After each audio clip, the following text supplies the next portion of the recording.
जानवरों में गधा सबसे ज्यादा बुद्धिहीन समझा जाता है। हम जब किसी आदमी को परले दर्जे का बेवकूफ कहना चाहते हैं तो उसे गधा कहते हैं। गधा सचमुच बेवकूफ है या उसके सीधेपन, उसकी निरापद सहिष्णुता ने उसे ये पदवी दे दी है, इसका निश्चय नहीं किया जा सकता। गाय सींग मारती है। ब्याई हुई गाय तो अनायास ही सिंघनी का रूप धारण कर लेती है। कुत्ता भी बहुत गरीब जानवर है, लेकिन कभी कभी उसे भी क्रोध आ ही जाता है। किंतु गधे को कभी क्रोध करते नहीं सुना, न देखा। जितना चाहो गरीब को मारो, चाहे जैसी खराब सड़ी हुई घास सामने डाल दो, उसके चेहरे पर कभी असंतोष की छाया भी न दिखाई देगी। वैशाख में चाहे एक आध बार कुलेल कर लेता हो, पर हमने तो उसे कभी खुश होते नहीं देखा। उसके चेहरे पर एक विषाद स्थायी रूप से छाया रहता है। सुख दुख हानि लाभ किसी भी दशा में उसे बदलते नहीं देखा। ऋषियों मुनियों के जितने गुण हैं वे सभी उसमें पराकाष्ठा को पहुंच गए हैं, पर आदमी उसे बेवकूफ कहता है। सद्गुणों का इतना अनादर कहीं नहीं देखा। कदाचित सीधापन संसार के लिए उपयुक्त नहीं है। देखिए ना, भारतवासियों की अफ्रीका में क्या दुर्दशा हो रही है। क्यों अमेरिका में उन्हें घुसने नहीं दिया जाता? बेचारे शराब नहीं पीते, 4 पैसे कुछ समय के लिए बचाकर रखते हैं, जी तोड़कर काम करते हैं, किसी से लड़ाई झगड़ा नहीं करते, 4 बातें सुनकर गम खा जाते हैं, फिर भी बदनाम है। कहा जाता है वे जीवन के आदर्श को नीचा करते हैं। अगर वे भी ईंट का जवाब पत्थर से देना सीख जाते तो शायद सभ्य कहलाने लगते। जापान की मिसाल सामने है। एक ही विजय ने उसे संसार की सभ्य जातियों में गण्य बना दिया। लेकिन गधे का एक छोटा भाई और भी है जो उससे कम ही गधा है, और वो है बैल। जिस अर्थ में हम गधे का प्रयोग करते हैं, कुछ उसी से मिलते जुलते अर्थ में बच्चा के ताऊ का भी प्रयोग करते हैं। कुछ लोग बैल को शायद बेवकूफ में सर्वश्रेष्ठ कहेंगे, मगर हमारा विचार ऐसा नहीं है। बैल कभी कभी मारता भी है, कभी कभी अड़ियल बैल भी देखने में आता है, और भी कई रीतियों से अपना असंतोष प्रकट कर देता है। अतएव उसका स्थान गधे से नीचा है। हीरा और मोती का परिचय। झूरी काछी के दोनों बैलों के नाम थे हीरा और मोती। दोनों पछाई जाति के थे, देखने में सुंदर, काम में चौकस, ढील में ऊंचे। बहुत दिनों साथ रहते रहते दोनों में भाईचारा हो गया था। दोनों आमने सामने या आसपास बैठे हुए एक दूसरे से मूक भाषा में विचार विनिमय करते थे। एक दूसरे के मन की बात कैसे समझ जाता था हम नहीं कह सकते। अवश्य ही उनमें कोई ऐसी गुप्त शक्ति थी जिससे जीवों में श्रेष्ठता का दावा करने वाला मनुष्य वंचित है। दोनों एक दूसरे को चाट कर और सूंघ कर अपना प्रेम प्रकट करते। कभी कभी दोनों सींग भी मिला लिया करते थे। विग्रह के नाते से नहीं, केवल विनोद भाव से, आत्मीयता के भाव से। जैसे दोस्तों में घनिष्ठता होते ही धौल धप्पा होने लगता है। इसके बिना दोस्ती कुछ फुसफुसी, कुछ हल्की सी रहती है, जिस पर ज्यादा विश्वास नहीं किया जा सकता। जिस वक्त ये दोनों बैल हल या गाड़ी में जोत दिए जाते और गर्दन हिला हिला कर चलते, उस वक्त हर एक की यही चेष्टा होती थी कि ज्यादा से ज्यादा बोझ मेरी गर्दन पर रहे। दिन भर के बाद दोपहर या संध्या को दोनों खुलते तो एक दूसरे को चाट चूट कर अपनी थकान मिटा लिया करते। नाद में खली भूसा पड़ जाने के बाद दोनों साथ उठते, साथ नाद में मुंह डालते और साथ ही बैठते थे। एक मुंह हटा लेता तो दूसरा भी हटा लेता था। विवेक कुमार श्रीवास्तव के चैनल में आप सभी का स्वागत है। इस वीडियो को देखने के साथ साथ हमारे चैनल को सब्सक्राइब करें और बेल आइकन दबाएं। धन्यवाद। संयोग की बात, झूरी ने एक बार गोई को ससुराल भेज दिया। बैलों को क्या मालूम वे क्यों भेजे जा रहे हैं। समझे मालिक ने हमें बेच दिया। अपना यूँ बेचा जाना उन्हें अच्छा लगा या बुरा, कौन जाने। पर झूरी के साले गया को घर तक गोई ले जाने में दांतों पसीना आ गया। पीछे से हाँकता तो दोनों दाएं बाएं भागते, पगैया पकड़कर आगे से खींचता तो दोनों पीछे को जोर लगाते, मारता तो दोनों सींग नीचे करके हुकरते। अगर ईश्वर ने उन्हें वाणी दी होती तो झूरी से पूछते, तुम हम गरीबों को क्यों निकाल रहे हो? हमने तो तुम्हारी सेवा करने में कोई कसर नहीं उठा रखी। अगर इतनी मेहनत से काम न चलता था तो और काम ले लेते। हमें तो तुम्हारी चाकरी में मर जाना कबूल था। हमने कभी दाने चारे की शिकायत नहीं की। तुमने जो कुछ खिलाया वह सिर झुकाकर खा लिया। फिर तुमने हमें इस जालिम के हाथ क्यों बेच दिया? संध्या समय दोनों बैल अपने नए स्थान पर पहुँचे। दिन भर के भूखे थे, लेकिन जब नांद में लगाए गए तो एक ने भी उसमें मुंह न डाला। दिल भारी हो रहा था। जिसे उन्होंने अपना घर समझ रखा था वह आज उनसे छूट गया था। यह नया घर, नया गांव, नए आदमी उन्हें बेगानों से लगते थे। दोनों ने अपनी मूक भाषा में सलाह की, एक दूसरे को कनखइयों से देखा और लेट गए। जब गांव में सोता पड़ गया तो दोनों ने जोर मार कर पगहे तोड़ा डाले और घर की तरफ चले। पगहे बहुत मजबूत थे, अनुमान न हो सकता था कि कोई बैल उन्हें तोड़ सकेगा, पर इन दोनों में इस समय दूनी शक्ति आ गई थी। एक एक झटके में रस्सियां टूट गईं। झूरी प्रातः काल सोकर उठा तो देखा कि दोनों बैल चरनी पर खड़े हैं। दोनों की गर्दनों में आधा आधा गराम लटक रहा है। घुटने तक पांव कीचड़ से भरे हैं और दोनों की आंखों में विद्रोह में स्नेह झलक रहा है। झूरी बैलों को देखकर स्नेह से गदगद हो गया। दौड़कर उन्हें गले लगा लिया। प्रेमालिंगन और चुंबन का वह दृश्य बड़ा ही मनोहर था। बैलों का घर वापस भाग आना। घर और गांव के लड़के जमा हो गए और तालियां बजा बजा कर उनका स्वागत करने लगे। गांव के इतिहास में यह घटना अभूतपूर्व न होने पर भी महत्वपूर्ण थी।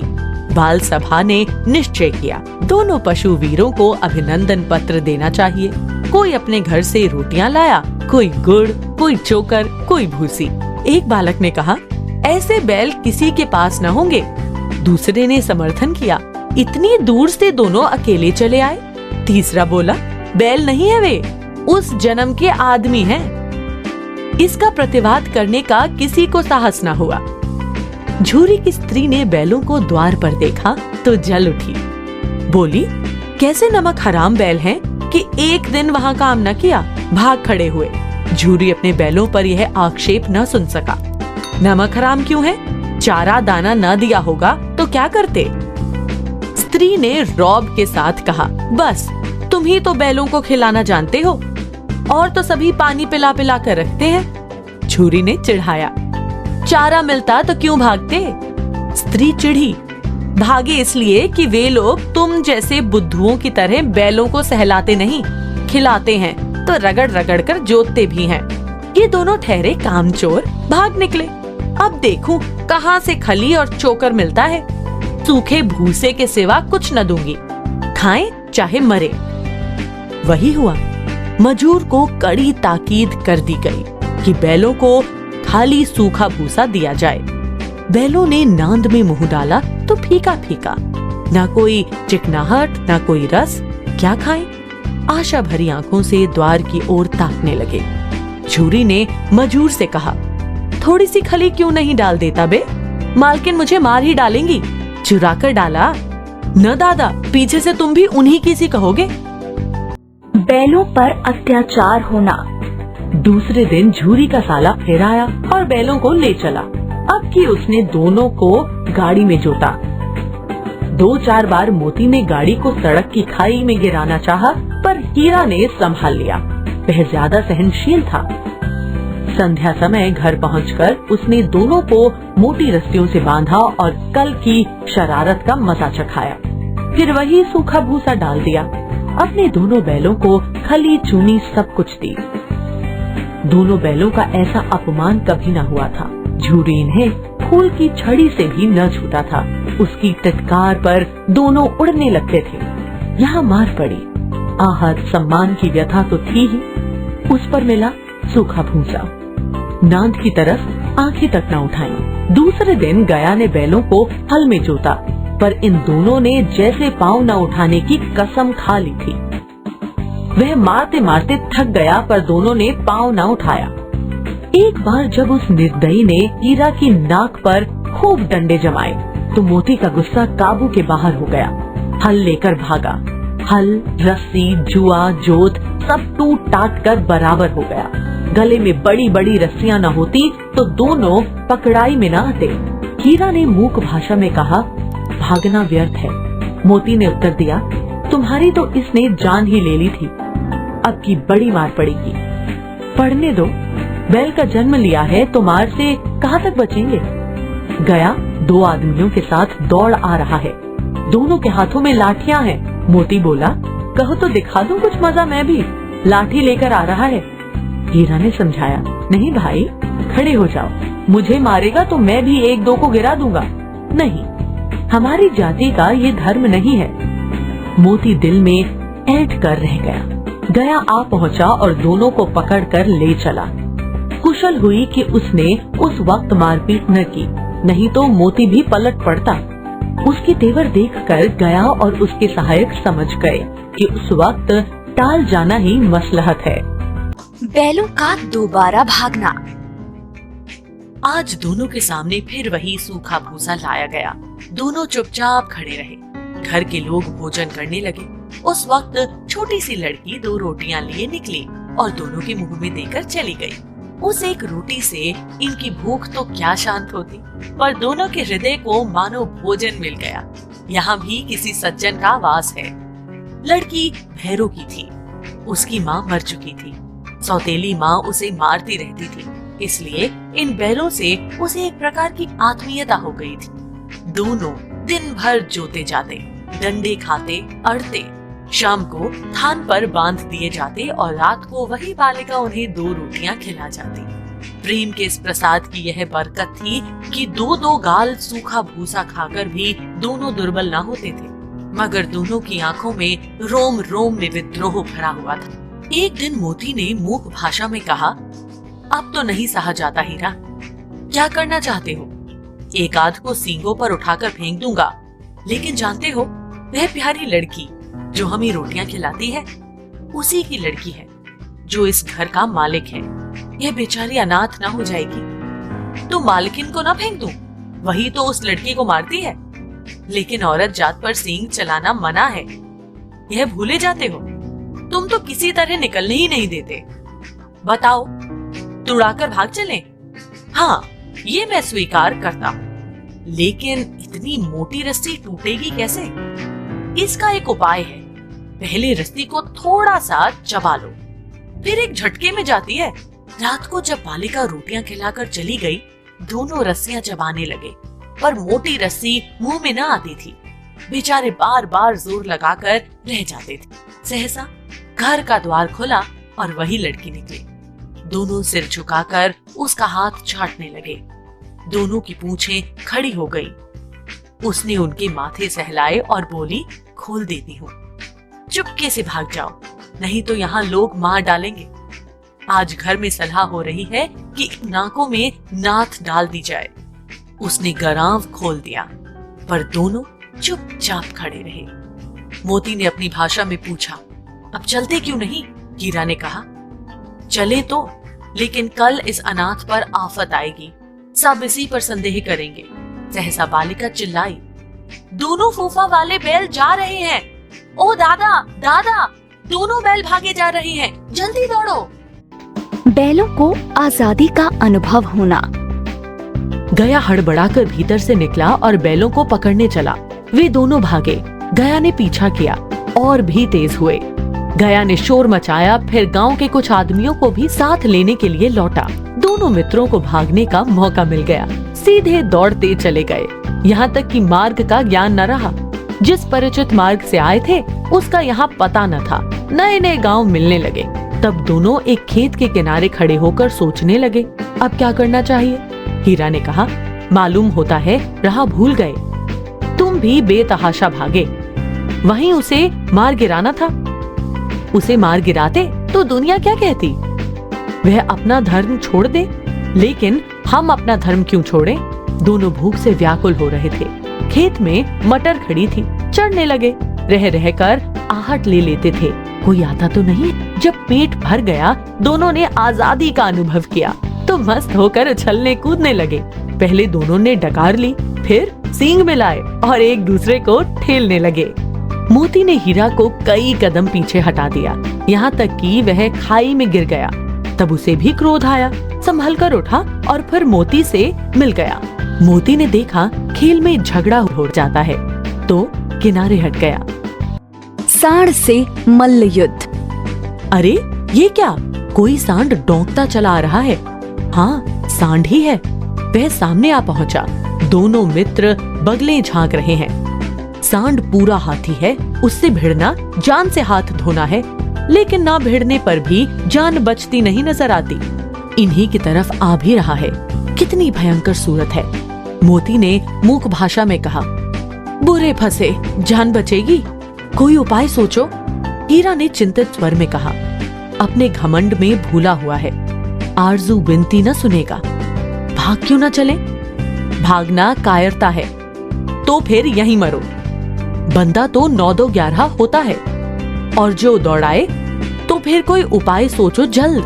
उपाय यही है कि उस पर दोनों जने एक साथ चोट करें।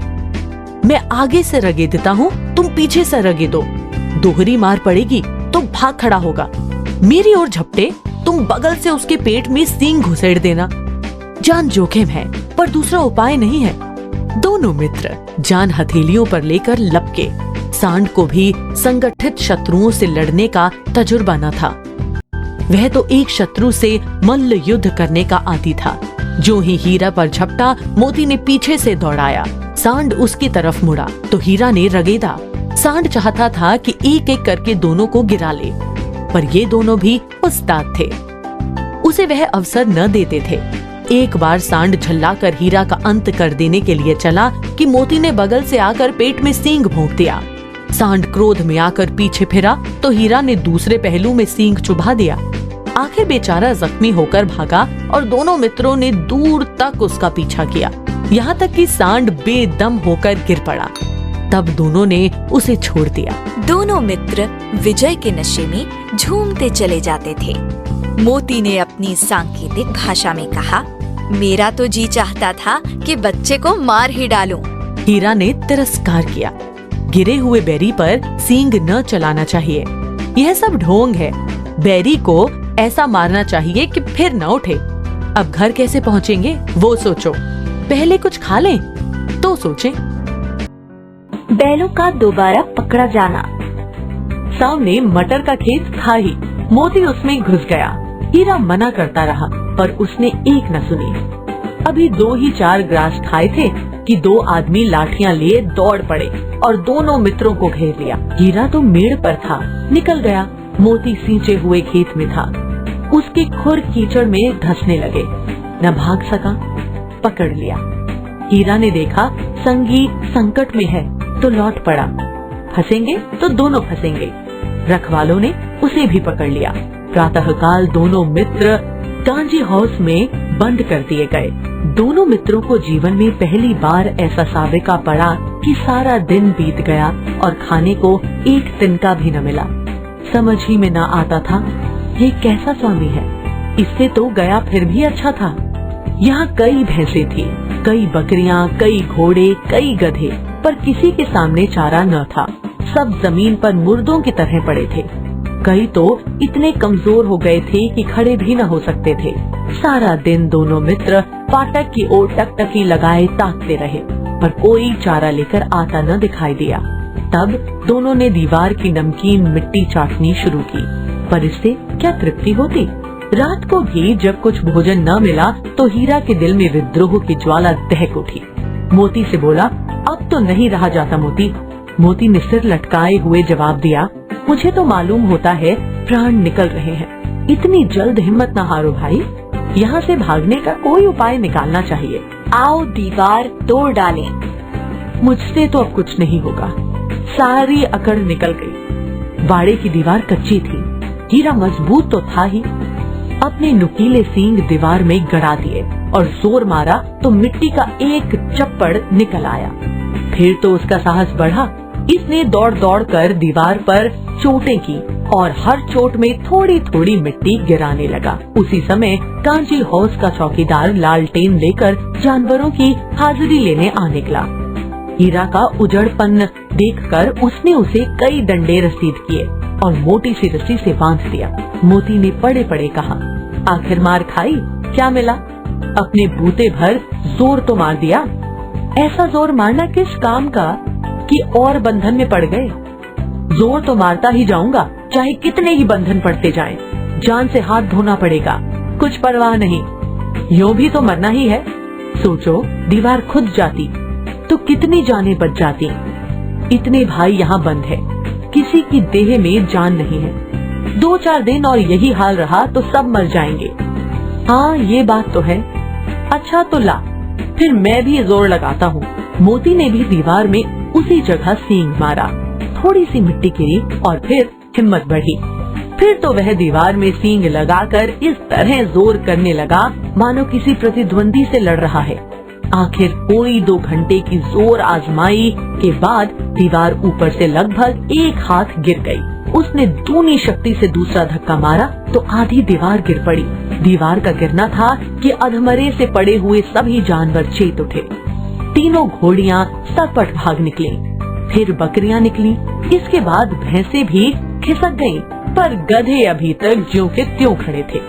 हीरा ने पूछा, तुम दोनों क्यों नहीं भाग जाते? एक गधे ने कहा, जो कहीं फिर पकड़ लिए जाएं, तो क्या हरज है, अभी तो भागने का अवसर है।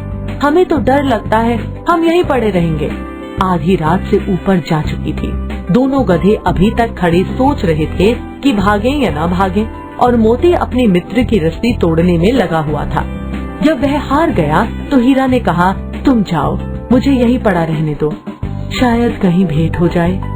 मोती ने आंखों में आंसू लाकर कहा, तुम मुझे इतना स्वार्थी समझते हो हीरा? हम और तुम इतने दिनों एक साथ रहे हैं, आज तुम विपत्ति में पड़ गए तो मैं तुम्हें छोड़कर अलग हो जाऊं? हीरा ने कहा, बहुत मार पड़ेगी, लोग समझ जाएंगे ये तुम्हारी शरारत है। मोती गर्व से बोला, जिस अपराध के लिए तुम्हारे गले में बंधन पड़ा, उसके लिए अगर मुझ पर मार पड़े तो क्या चिंता। इतना तो हो ही गया कि 9-10 प्राणियों की जान बच गई, वे सब तो आशीर्वाद देंगे। भोर होते ही मुंशी और चौकीदार तथा अन्य कर्मचारियों में कैसी खलबली मची, इसके लिखने की जरूरत नहीं। बस इतना ही काफी है कि मोती की खूब मरम्मत हुई और उसे भी मोटी रस्सी से बांध दिया गया। बैलों की नीलामी। 1 सप्ताह तक दोनों मित्र वहां बंधे पड़े रहे। किसी ने चारे का एक तृण भी न डाला। हाँ, एक बार पानी दिखा दिया जाता था, यही उनका आधार था। दोनों इतने दुर्बल हो गए थे कि उठा तक न जाता था। ठठरियां निकल आई थी। एक दिन बाड़े के सामने डुग्गी बजने लगी और दोपहर होते होते वहां 50-60 आदमी जमा हो गए। तब दोनों मित्र निकाले गए और उनकी देखभाल होने लगी। लोग आ आकर उनकी सूरत देखते और मन फीका करके चले जाते। ऐसे मृतक बैलों का कौन खरीदार होता? सहसा एक दढ़ियल आदमी जिसकी आंखें लाल थीं, आया और दोनों मित्रों के कूल्हों में उंगली गोद कर मुंशी जी से बातें करने लगा। उसका चेहरा देखकर अंतर्ज्ञान से दोनों मित्रों के दिल कांप उठे। वह कौन है और उन्हें क्यों टटोल रहा है, इस विषय में उन्हें कोई संदेह न हुआ। दोनों ने एक दूसरे को भीत नेत्रों से देखा और सिर झुका लिया। हीरा ने कहा, गया के घर से नाहक भागे, अब जान न बचेगी। मोती ने अश्रद्धा के भाव से उत्तर दिया, कहते हैं भगवान सबके ऊपर दया करते हैं, उन्हें हमारे ऊपर क्यों दया नहीं आती?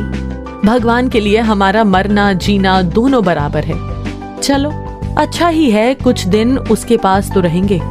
एक बार भगवान ने उस लड़की के रूप में हमें बचाया था, क्या अब ना बचाएगा? ये आदमी छुरी चलाएगा, देख लेना। तो क्या चिंता है, मांस खाल सींग ही सब किसी न किसी काम आ जाएंगे। नीलाम हो जाने के बाद दोनों मित्र उस दड़ियल के साथ चले। दोनों की बोटी बोटी कांप रही थी, बेचारे पांव तक ना उठा सकते थे, पर भय के मारे गिरते पड़ते भागे जाते थे, क्योंकि वह जरा भी चाल धीमी हो जाने पर जोर से डंडा जमा देता था। राह में गाय बैलों का एक रेवड़ हरे हरे हार में चढ़ता नजर आया। सभी जानवर प्रसन्न थे, चिकने चपल। कोई उछलता था, कोई आनंद से बैठा पागुर करता था। कितना सुखी जीवन था इनका, पर कितने स्वार्थी हैं सब। किसी को चिंता नहीं कि उनके दो भाई बधिक के हाथ पड़े कैसे दुखी हैं। बैलों का घर वापस आना। सहसा दोनों को ऐसा मालूम हुआ कि यह परिचित रहा है। हाँ, इसी रास्ते से गया उन्हें ले गया था। वही खेत, वही बाग, वही गांव मिलने लगे। प्रतिक्षण उनकी चाल तेज होने लगी। सारी थकान, सारी दुर्बलता गायब हो गई। ये लो, अपना ही हार आ गया। इसी कुएं पर हम पुर चलाने आया करते थे। यही कुआं है। मोती ने कहा, हमारा घर नगीच आ गया।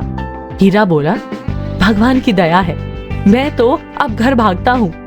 यह जाने देगा, इसे मैं मार गिराता हूँ। नहीं नहीं, दौड़कर थान पर चलो, वहां से हम आगे न जाएंगे। दोनों बछड़ों की भांति कुलेले करते हुए घर की ओर दौड़े।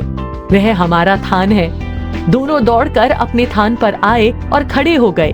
दड़ियल भी पीछे पीछे दौड़ा चला आता था। झूरी द्वार पर बैठा धूप खा रहा था। बैलों को देखते ही दौड़ा और उन्हें बारी बारी से गले लगाने लगा। मित्रों की आंखों से आनंद के आंसू बहने लगे।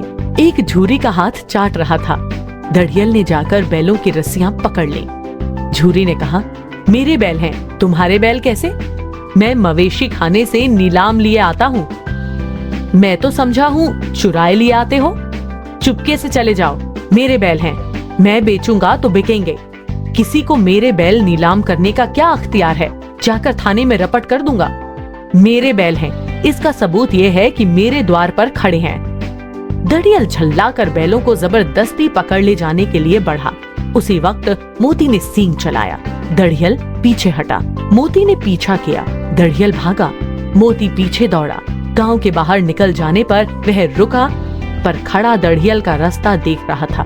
दड़ियल दूर खड़ा धमकियां दे रहा था, गालियां निकाल रहा था, पत्थर फेंक रहा था, और मोती विजय शूर की भांति उसका रास्ता रोके खड़ा था। गांव के लोग यह तमाशा देखते थे और हंसते थे। जब दड़ियल हार कर चला गया तो मोती अकड़ता हुआ लौटा। हीरा ने कहा, मैं डर रहा था कि कहीं तुम गुस्से में आकर मार न बैठो। अगर वह मुझे पकड़ता तो मैं बेमारे न छोड़ता। अब ना आएगा तो दूर ही से खबर लूंगा, देखूं कैसे ले जाता है। जो गोली मरवा दे, मर जाऊंगा, पर उसके काम तो ना आऊंगा। हमारी जान को कोई जान ही नहीं समझता, इसीलिए कि हम इतने सीधे हैं। जरा देर में नादों में खली, भूसा, चोकर और दाना भर दिया गया और दोनों मित्र खाने लगे। झूरी खड़ा दोनों को सहला रहा था और 20 लड़के तमाशा देख रहे थे। सारे गांव में उत्साह सा मालूम होता था। उसी समय मालकिन ने आकर दोनों के माथे झूम लिए। सारांश। तो बच्चों, आज हमने देखा